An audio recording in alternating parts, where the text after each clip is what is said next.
this is MLT again and welcome to Monet Vlogs. Ayan. So, guys, na ako diri karon sa amuang semi-office and working space. So, karon ipakita na ko sa inyo ha ang isa sa amuang computer na ginagamit and napad na siya na computers. Gikan ni siya sa Japan. 7 years old din siya. Gibuild ni siya sa Japan. Ayan. So, iyang components kay ROG tanan. Ato siyang limpyuhan kay last year pa ni siya na limpyuhan. Okay? So, medyo puno na jud kay siya og abog. So, since rest day man, so, amuan ni siyang limpyuhan. Okay? So, actually, PC ni siya sa ako ang partner.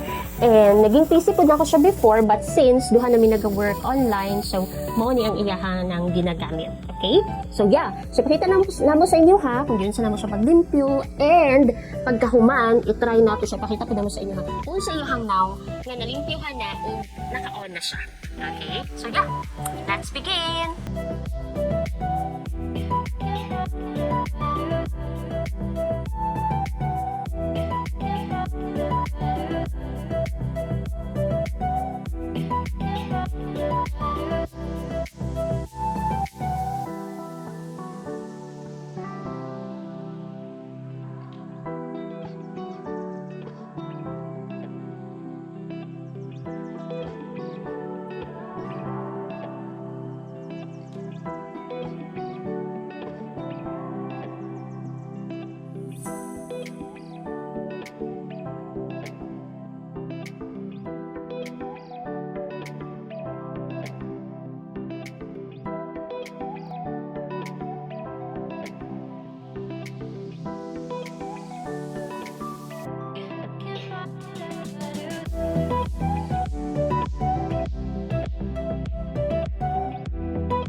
So guys, I'm back. Ayan. So, mao na ni siya ang atuang output no sa 4 hours na paglimpyo sa atuang computer. So, humana jud. So, as you can see, na naka-on na iyahang lights. Ayan. And naa siya iyahang LED lights controller. And yeah, humana na jud. So, dili lalim no ang maglimpyo like 4 hours. And puno kayog abog. And of course, dili ka anak ka paspas no nga mahuman. Kaya of course, dili ka magpataha no o gunit sa iyahang components no na mga pyesa na very sensitive. So, dili ing anak kadali no para limpyuhan siya. Yes. So, since na-share na ako sa inyo ha, so ipadayon na lang na ako, i-share na ako sa inyo ha, ang computer na amo ang ginagamit pag magtrabaho. Ayan.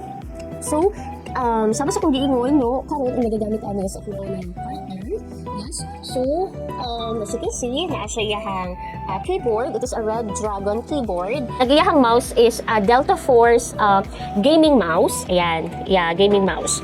And iyahang headset, of course, na ginagamit also for work. Mo niya ginagamit even mag-game, no?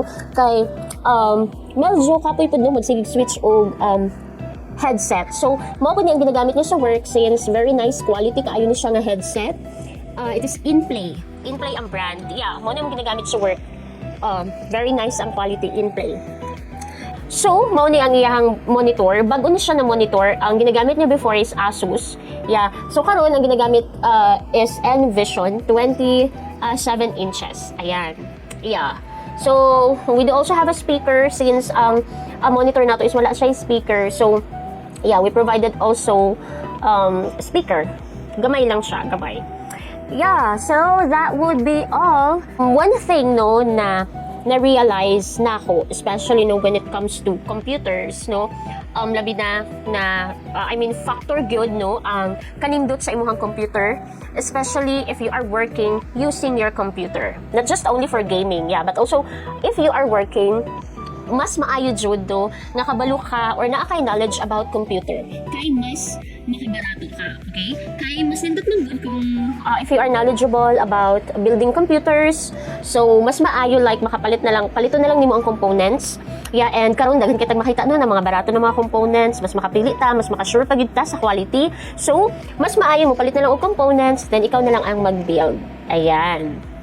Yeah, so medyo kapoy na kayo no 4 hours na nilimpyuhay, but then again we're so happy kay nalimpyuhan na siya, feeling fresh na kaayo ang atong computer, and also if feeling fresh ang imuhang mga gamit, feeling fresh pug ka mag-game o mag-work.